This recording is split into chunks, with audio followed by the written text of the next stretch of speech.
Sonnenuntergang sind wir da. Schönen guten Morgen, ihr zwei. Guten Morgen. Grüß dich, servus. Was tun wir heute?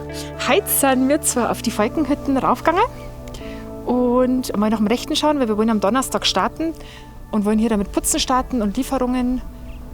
Und jetzt müssen wir heute mal schauen, ob alles noch vorhanden ist, ob genügend Putzmittel da ist, ob die Leintücher noch ordentlich alle da sind. Einfach mal einen Check machen, was wir alles brauchen für Donnerstag.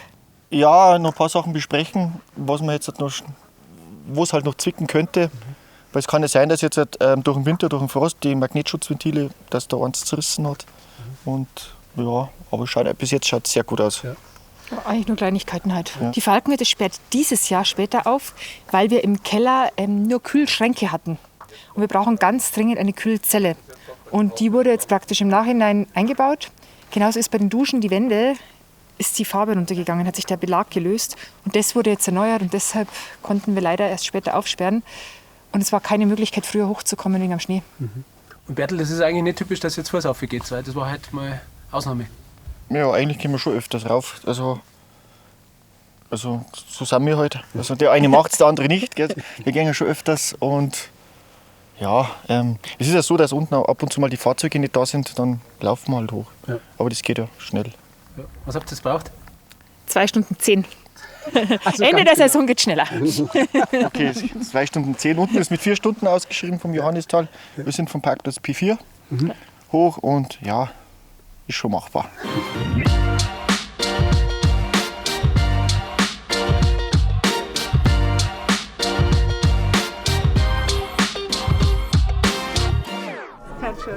Zusammenhelfen, nicht so wie alleweil, nicht. Das Radl muss laufen.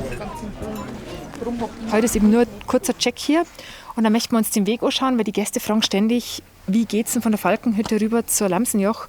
Und jetzt gehen wir in die Eng runter und dann über die Binsalm, da wo wir selber auch noch nie waren und wo wir uns gerne vorstellen möchten bei den neuen Nachbarn, hoch auf die Lamsenjochhütte.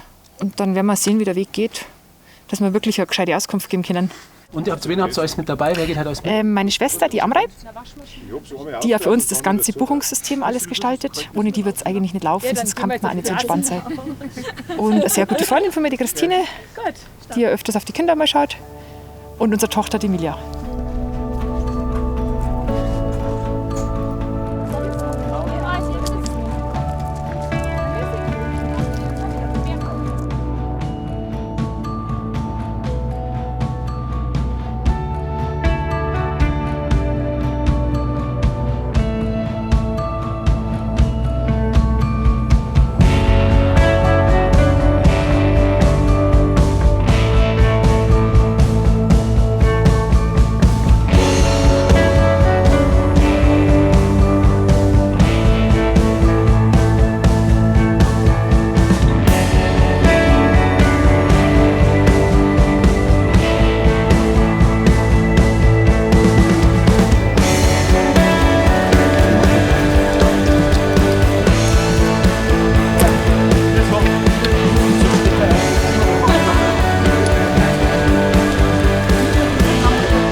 Die Handwerker habt ihr das allein lassen drüben? Ja, die kennen wir seit Jahren, die Handwerker. Und die machen ihr Ding selbstständig. Und der Architekt ist auch vorhin gekommen und der schaut dann auch nochmal denen auf die Finger. Ja. Da wird einfach jetzt nur nachbessert bis zum Aufsperren dann, oder? Genau, jetzt wird halt noch so Kleinigkeiten eher gemacht, so wie ein paar Sockelleisten, die noch gefehlt haben.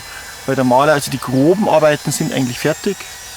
Und ja, ich denke, dass wir zeitgerecht aufsperren können. Ja, bestimmt. Aber das ist auch schon eine Philosophie, ihr gebt Verantwortung komplett ab, weil es sonst nicht anders funktionieren darf mit so Hütten. Du machst dich kaputt sonst. Also du musst es echt lernen, dass du was abgibst, weil sonst arbeitest du dich auf. Ja. Und ich denke, dann funktioniert das auch nicht mit Hütte, Familie, dass das im Einklang passt. Du musst die ab und zu einfach rausnehmen. Ja. Und wenn du gute Leute hast, kannst du dich darauf verlassen. Ja. Wir geben oft die Verantwortung zum Beispiel unserer Tochter an die Emilia ab. Ja. Das ist so, weil Montag, Dienstag muss sie immer auf der Falkenhütte sein. Da machen wir Besorgungen, der Bertel geht auf die Lams rüber und da ist sie wirklich oben und schaut auch schon nach dem Rechten. Ich gehe im Service mit und dann halt auch so schauen, Leute einchecken, ein bisschen, wenn die dann langsam so um 3 immer kommen. Ja. Schauen, dass alles passt. Respekt, verantwortungsvolle Aufgabe. Ja, das macht's gut. Ja. Das muss man wirklich lernen. Also man verzettelt sich sonst Und irgendwann, der Tag hat halt auch bloß 24 Stunden. Und am Anfang von den Hütten war es besonders bei der Enzianhütte. Haben wir uns aufgearbeitet fast. Da haben wir uns fast aufgearbeitet, ja, muss man echt sagen. Weil es ja doch eine große Hütte ist, ist es halt echt viel gewesen. Und dann haben wir eigentlich in der Situation gelernt, Aufgaben weiterzugeben. Das ist ein Lernprozess, ja, dieser Lernprozess. Und das ist ich muss sagen, ich als Mann habe mir echt schwer getan, dann auch Aufgaben abzugeben. Weil man will ja selber wurscht, man will ja irgendwo selber, aber der Handwerker bringt die Kloschüssel auch hin an die Wand. Da muss ich nicht unbedingt dabei sein. Ganz ein großes Vertrauen habe ich jetzt nicht in jeden, bin ich ganz ehrlich. Nein, ich bin schon ziemlich oft wirklich reingefallen. Ja. Ich habe gemerkt, vor allem bei Freunden, das funktioniert überhaupt gar nicht.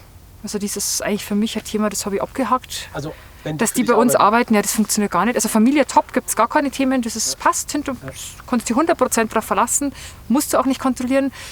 Freunde in der Firma schwierig, funktioniert nicht, bin ich ganz ehrlich.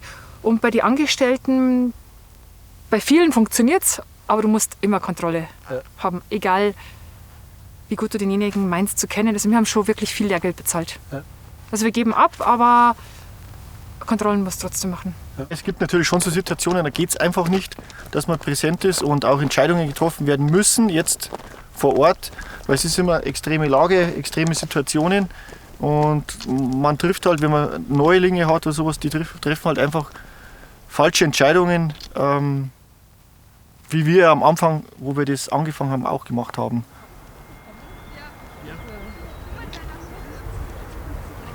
Ich sage immer, wenn es irgendwas gibt, was ihr nicht wisst, bitte schreibt es mir. Lieber auch jetzt oft anrufen, wird es wenig. Und wir machen es jetzt auch so, wir sind tagsüber eigentlich immer auf irgendeiner Hütte präsent.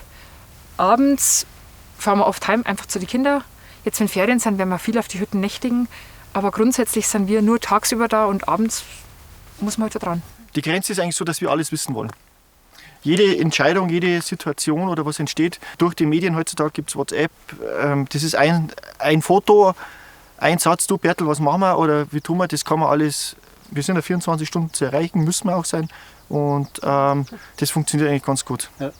Und die Entscheidung muss nur kommuniziert sein, entscheiden dürfen sie es auch selber? Ja, die Frage oder sonst was, weil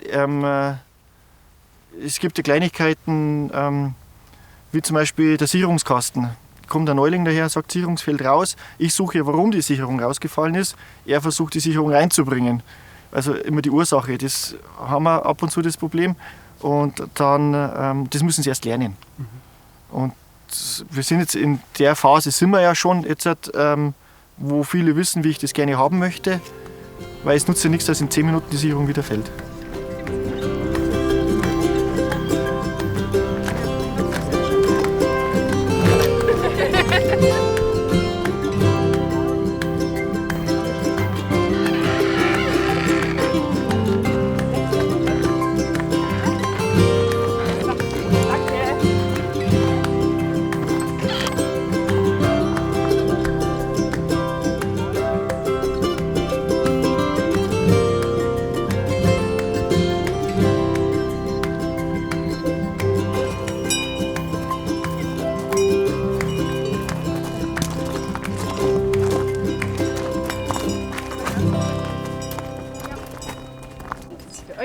Robert, machst du mal auf, bitte? Christine, du hast den Radler gekriegt. Das wollte ich. Hab ich mir gedacht. Was sagst du? Ja, echt?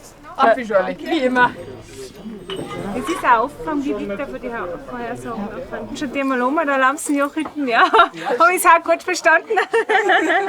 Jetzt haben wir schon die beieinander geguckt, ja. Also es gehört schon dazu, Nachbarschaft bei. Ja, das gehört schon dazu. Zusammenhelfen, nicht so wie alleweil, nicht? Das Radl muss laufen. Sie haben schon mal angerufen, Sie brauchen eine Milch und dann haben wir mit den Gästen 1 Liter Milch aufgeschickt. Und Bertel, das ist wichtig, Nachbarschaft gehört schon dazu in unserem Verbund. Oder? Ja, das ist ganz wichtig. Also das A und O ist, dass man der Zusammenhalt und zusammenhilft, weil irgendwann braucht jeder mal irgendwas und das funktioniert hier sehr gut und ist eigentlich freundschaftlich alles und das, man fühlt sich halt aufgenommen. Ja, vor allem auf der Seite drüben praktisch kennen wir ja noch keinen. Weil wir jetzt immer von hinten das eher raufgekommen sind und wie gesagt viel mit den Leuten von der alten Boss gemacht haben, mit der Familie Reindl. Und jetzt ist uns das wichtig, dass wir da die andere Seite auch mal kennenlernen.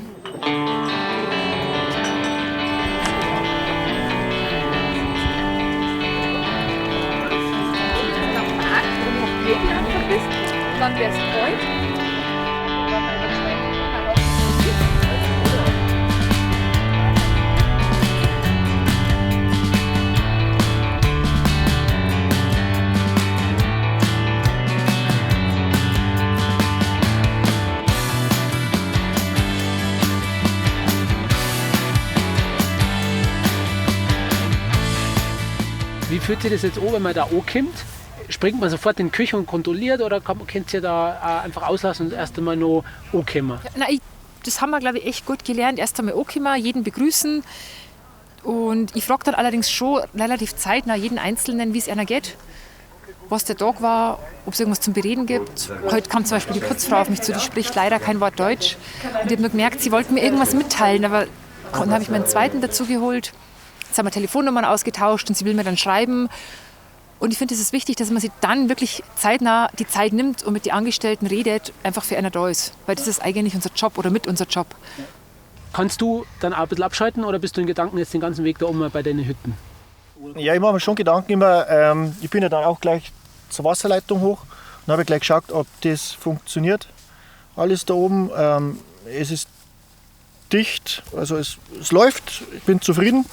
Und was die Claudia gesagt hat, ist so, das Personal vertritt ja uns eigentlich. Und sie sind ja an der Front. Also die vertritt ja uns, weil wir das nicht alleine schaffen. Und deswegen ist ja ganz wichtig, dass die Stimmung im Team gut ist und dass das Verhältnis auch zum Angestellten richtig passt. Das muss auch sein.